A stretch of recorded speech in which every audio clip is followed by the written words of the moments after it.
2026 December లోపల Indian prime మినిస్టర్గా యోగి ఆదిత్యనాథ్ రావటం జరుగుతుంది. జై శ్రీరామ్.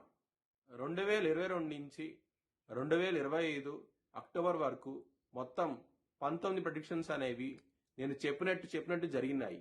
అవన్నీ కింద డిస్క్రిప్షన్ లో ఇవ్వటం జరుగుతోంది. మిథున రాశికి అధిపతి బుధుడు. మిథున రాశిలో ఆరుద్ర 4 పాదాలు, పునర్వసు 1, 2, 3 పాదాలు, మృగశిర 3, 4 పాదాలు ఉంటాయి. ఈ నక్షత్రం వాళ్ళందరికీ నేను చెప్పే మాస ఫలితాలు వర్తిస్తాయి. ఈ మాసంలో మిథున రాశి వారికి లగ్నంలో గురువు ఉన్నారు. కుటుంబ పరంగా బాగుండబోతోంది. ధన పరంగా ఏదో విధంగా ధనం అనే చేతికి వస్తుంది. చాలా చాలా ఆనందంగా అవుతూ ఉంటారు. ఇక్కడ లాభాధిపతి అయిన కుజుడు మీకు 9వ స్థానంలో ఉన్నారు. దీని మూలంగా మంచి ఫలితాలు చూస్తారు. చాలా చాలా ఆనందంగా అవుతూ ఉంటారు. లవర్స్ మాత్రం 6వ తారీఖు నుంచి మీకు చాలా బాగుండబోతోంది.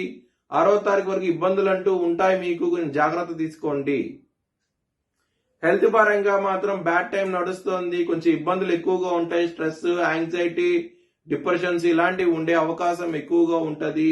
ఈ మాసం అనేది విష్ణు సహస్రం పారాయణం చేయండి.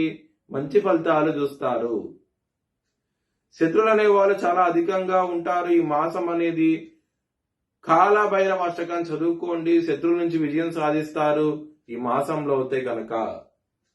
బిజినెస్ పరంగా పెట్టుబడి ఎక్కువ పెట్టండి. మంచి లాభాలు చూస్తారు. చాలా ఆనందంగా అవుతూ ఉంటారు.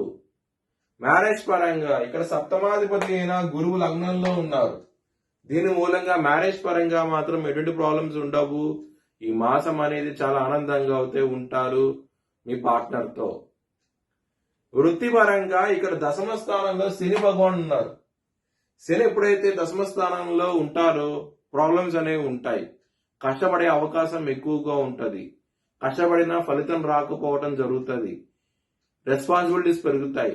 ఇలాంటివి ఉంటాయి. కాబట్టి మీరు శనివారం పూట శనికి తైలాభిషేకం లాంటి చేయించండి. మంచి ఫలితాలు ఉంటాయి. చాలా చాలా మంచి డెవలప్మెంట్స్ అయితే వస్తాయి. మీ భవిష్యత్ వివరాల కోసమై హెచ్ఎల్ఎన్ జ్యోతిష్యాలను సంప్రదించండి. Please like, share and subscribe my channel.